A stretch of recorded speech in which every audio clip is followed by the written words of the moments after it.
Welcome to the top of the morning show. It's your girl TT from the D. Are you ready for this Monday? OMG. Can you smell it in the air? What you may be getting a whiff of is the beginning of the school year. Can you believe that we have finally arrived to the first day of school for our Michiganders? I'm a Michigan girl. I'm a D girl. I'm from the D. And so a lot of schools are gearing up. We have a few districts that are starting back after Labor Day. And I can understand why they do that. Because even as a child growing up, my mother always kept us home until after Labor Day.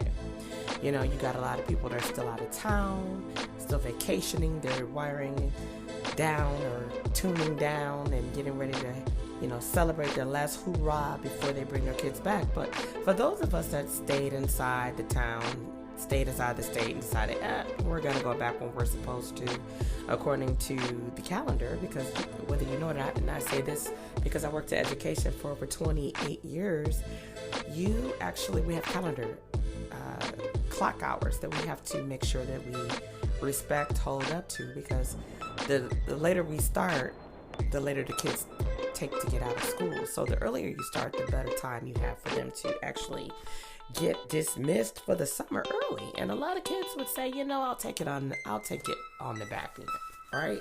And once on the back end, they're thinking like, I'd rather have an early summer than a late summer, and I don't mind coming back in when it's still beautiful outside. We can still walk, ride our bikes. We don't have to put on coats just yet, and we aren't even gonna mention the word that starts with the B and it's 4 letters. Boot. Oops, I said it. So anyway, before we get started on today's topic, we're gonna shout out a few countries who gives us a lot of love for the top of the morning show, and some also watch us for our Tap In Tuesday. So we're going to shout out, of course, the United States. We have Bahrain, India, Brazil, Germany, Canada, United Kingdom, Ireland, Philippines, Italy, New Zealand, Poland, Puerto Rico, Japan, Indonesia, Australia, Saudi Arabia, Ukraine, Argentina, Finland, Mexico, Romania, Bulgaria, Israel, France, Netherlands, Switzerland, Bangladesh, Azerbaijan, Spain, Laos, Russia. I don't know how to say this one, but I always say I'll spell it. So it's Kyrgy, Z as in zebra, Stan. Okay?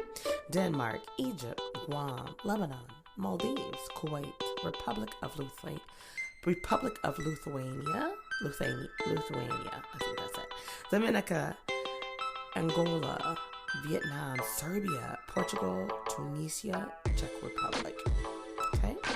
And we salute you all from whichever platform you're listening, whether it's Spotify for podcasters, Apple Podcasts, iHeartRadio, Amazon Music, or any other platform. We are super excited and we are grateful for you, the listener, and for you, the viewer. Now, we are going to talk about this morning some tips, safety tips for back to school. For those of you that have back to school students, now I'll say this, it could be from preschool to college, right? Because we got college students. Shout out to my niece who just started her freshman year. Super excited. We had the blessed opportunity to actually travel to go with her on her first time into her dorm, and it was such an amazing experience. So shout out to our beautiful niece, Cheyenne. All right, so listen, let me give you some safety tips for back to school, right? All right, we're going to talk about tips for walkers, because a lot of our children walk to school. We have bike riders, right? We got the bus riders, and some of y'all are nervous because you have those teen drivers, okay? So we're going to talk about that, okay? Give you a couple of tips, right? Because it's hard to believe that summer's coming to an end, but let me tell you, it's winding down. You smell September in the air, and before you know it, we'll be picking pumpkins. Some of us are already visiting cider mills and things of that nature, getting ready for haunted hay rides, just all kind of stuff, fun things, right? But that weather, right? And then we have all kind of ways we have to get our kids to school and get them from school. And A lot of times we expect our children to know certain things, especially when it comes to being safe. And just unfortunately, they're not always privy to knowing what we know. So consider some of the tips. Hopefully they will help you with your child or children, whether it's your biological grandchild, niece, nephew, whomever. Even if you are carpooling or if you are a nanny or your daycare worker, whatever it looks like.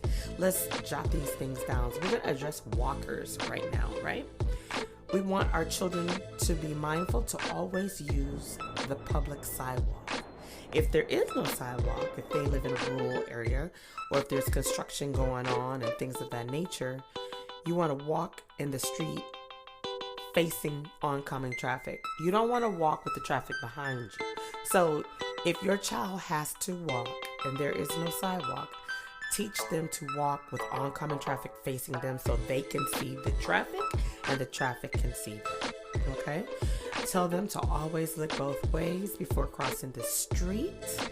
That means not walking and looking while you're walking, but pausing, standing still, looking to your left, looking to your right, especially when you're crossing and there's traffic coming from both ways, okay?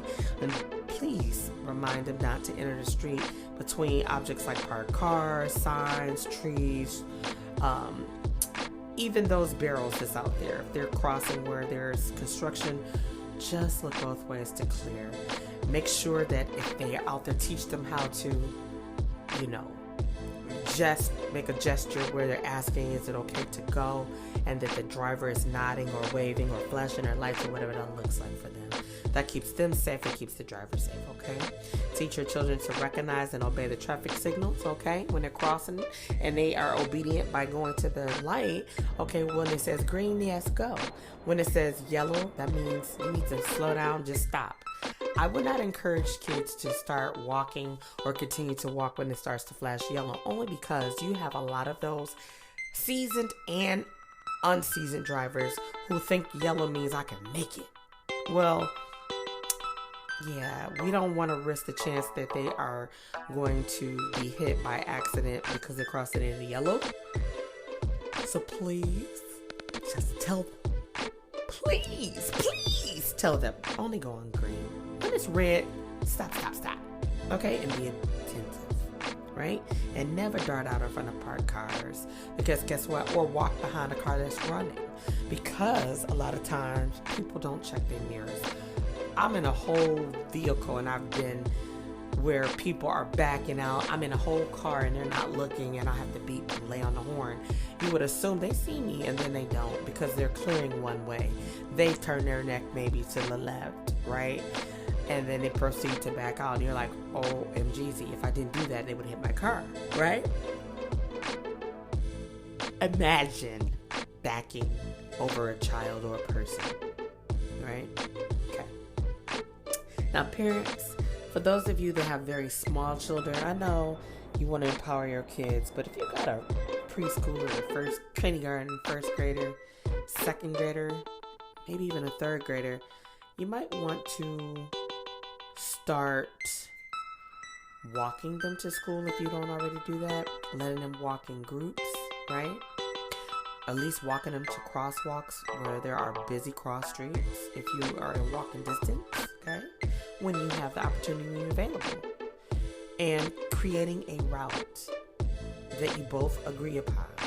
A route that will be safe, that your child knows that they can come and go. And, what I wanted to do when my older son was a walker and a bike rider, I wanted to find different houses in his path on his route that if he needed to get to a safe house, he knows if I come here, I can come here and if you see me, I'm in trouble. You don't even have to say, hey, how can I help you or anything? They ring the doorbell and they're there, they're knocking on the door. Okay, because you're in trouble or you're scared and there is no hesitation. So I didn't do that. I wanted to do that in today's time. We're not like it was in the 80s, early 90s where people looked out for everybody's child and it didn't matter if that wasn't your child, that you were out there, get home, or a car, like, hey, Johnny, are you okay? Sarah, you all right? Michael, you okay? Katie, you okay? Jessica, you all right? Ashley, you okay? Joseph, you okay? Kenny, you okay? You get it, right? And so we want to go over the safety rules, reviewing. Don't talk to strangers, stranger danger. Never get into a car without your parents' knowledge or permission. Let's go back to reminding them. If I don't tell you somebody's picking you up, no. If I don't make contact with that school and it's somebody that's on your emergency contact list, you ain't getting picked up. Okay? Emergencies happen, but moms, dads, caretakers, you got to make sure that you communicate with the adults that are governing over your children Monday through Friday when they're off to school. They are responsible. Let me tell you something that parents don't know, and some of you educators may know, may not pay attention to, especially the younger ones. No shade, but it's true. You are responsible for children from the moment they leave their home and they get to school. When they leave your school and until they get home, they're still under your responsibility. And I know you're like, well, once they leave, how am I supposed to know? Yeah, I know. It's a sticky thing, but we're responsible as educators from the time they leave. Once they enter our building, they are now our children. Not just our classroom children, but they are our extended daughters and extended sons. And even the naughty ones. Yes, them too, right? And teach them, don't walk and text, don't walk and be on your phone. Be fully alert. Be aware of your surroundings, your comings and your goings. Because please believe, there are crazy people out there. There are stalkers, there are kidnappers, and people that want to harm. Unfortunately, this is the reality in which we live, and we have to be true about it. So we don't want to have the predator or the lurker to have any upper hand on our children, right? And we want to also remind them not to walk with earbuds in their ear, headphones up to a point where they are not hearing their surroundings, where they can hear footsteps behind them, where they can hear a car rolling up, a car door slamming or shutting, or a screen door cracking. You want to hear all of these things. I know this is a lot. I know you're like, oh my God, we're going to be fearful. No, we don't want to create fear, but we do want them to be alert and aware. We have to live in the reality in which we live, but also make sure that our children are riding and living with us, okay? Now let's address bike riders. All right. Now my son hates to do it, but I don't care. It don't look cool. I don't care. And I use the example. Of course, it's a lot harsher, but a really cool cop that worked for Oak Park. Super cool. Lost his life. Bike rider. Motorcycle, okay? But he ended up riding his motorcycle, didn't have a helmet on because it's not a required law with bike riders. But it's a leather hedge of protection. End up getting thrown off, having a little accident, thrown off his bike, and didn't have a helmet on. Lost his life, okay? So we want to practice and teach our children to wear their helmets. It might not be cool, but it'll help save you, right? You don't want to have to end up with brain damage, okay? We want to teach them to check with the school, or we want to check with the school, I should say, about if your child can ride a bike to school, if there's a safe place for them to park their bike, lock their bikes up so nobody takes them, and they're safe, right? We also want to talk about children need to know the rules of the road, riding their bikes in a single file on the right side of the road, coming to a complete stop before crossing the street, looking both ways as if they were walking or crossing, okay? We want to also, as we do our walkers, practice the route from school. What is your route? What is your safe route, okay? You should only have one route, okay? Even if there's construction, so we adjust to it, but you should have one route, okay? Unless you walk in with friends and you guys are, drop off point. Like, okay, we all walk to this point, but hopefully kids are walking to school and don't have to ever walk by themselves. But if they do, make sure that they know the route and make sure that they are walking in open areas, not through back alleys, dead ends, things of that nature. No. When they're riding their bike and they're riding their bike with friends, there's safety in numbers. If there's other bike riders along their path in their route, see about them meeting up at the same time together, right? Telling them to watch for opening car doors and other things like dogs, okay? Use hand signals when turning, okay? Well, now that's something we have to teach our kids because I don't even remember hand signals with turning, okay? I would come to a complete stop and make sure I can go. And then you want to remind them, especially if they ride their bikes in the early part of the day when it's still kind of light to dark out, And then in the nighttime when it's getting from light to dark, and you want to make sure that they are able to be seen. So you want to encourage them to wear bright colors or carry a reflective vest in their backpack, okay, or under their clothes, or just wear it. Now, bus riders. Bus riders arrive early to your bus stops. Weather permits you sometimes to pull up earlier. Sometimes it holds you up and makes the bus arrive later. You don't want to worry about running and missing the bus and trying to get and run to the bus stop and across and then trying to catch the bus, and just arrive early. Let me tell you this little secret to tell your kids. If you are on time, you are late. If you are late, then you are just naughty. If you're early, you're on time. Okay?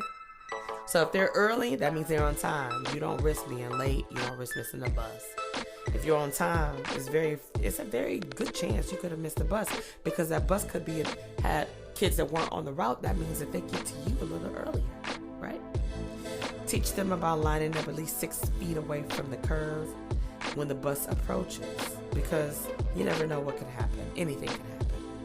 And when riding a bus, wait for the bus to come to a complete standstill. Stop before you decide that you want to get up from your seat and walk, okay, towards the doors. And don't shout to distract the driver, the bus aides. There's a bus aide normally on buses, school buses anyway, and that's what they're there for. If you have a question, you have a concern, you can address that with your bus aide if you have one. If you don't, then you want to make sure when that driver comes to a stop picking up a child, you can say, Miss So-and-so or Mr. So-and-so, and proceed with your question or your concern. And never, ever, ever, ever walk in the driver's blind spot, okay? Never, ever walk where the bus can't see you, okay? Always cross in front of the bus. Don't be crossing behind, because what if the bus got to back up for whatever reason and they don't see you? Now, let's get to our teen drivers. Oh, my God. Here's one that us adults have to adhere to, respect, understand, and follow suit. No texting while driving, okay? The other one, don't take a call on your phone unless you have handheld free options in your car. That means your car is paired up. You got it on Bluetooth upon getting ready to pull off. You understand? You don't want to give anybody the opportunity to not make it home, and you don't want to be the reason why you don't make it home. Okay? Don't be worrying about changing the music on your phone because you paired it up. You better wait and control things through that dial. Okay? Plan to get to school early. Accidents increase when defensive driving takes place, when students and people are feeling like, oh, I gotta hurry, I'm gonna be late. Yeah, no. Get to school early if you can, especially if you're a driver. Why aren't you getting there early? You have a whole car, okay? Remind your students, your teen drivers, to slow down in school zones. This is not a race car. This is not a go-kart race lane. This is real driving pavement, and these are real people walking in real zones, and you need to be really, really safe, right?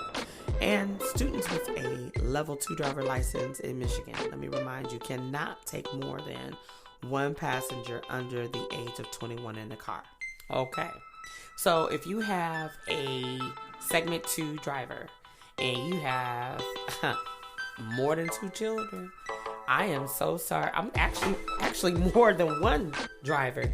Your child that's driving cannot drive the kids to school with a level 2. I just want to remind somebody that. Somebody this morning needs to hear that. This week needs to hear that. Respect that and adhere to that. You don't want to have your child getting a whole ticket way before they need to get a ticket. So listen up, okay? Listen up, pay attention. And just overall, let's be safe, okay? Teach your children to be safe. No matter what it is they're doing, no matter where they're going, how they're getting there, we want to get there safe, okay? Be mindful if you are at work and your child is on their way to school or on their way from school. Remind them to always let you know. Shoot you a text. I prefer a phone call. Hey, Mom. Hey, Dad. I'm on my way to school.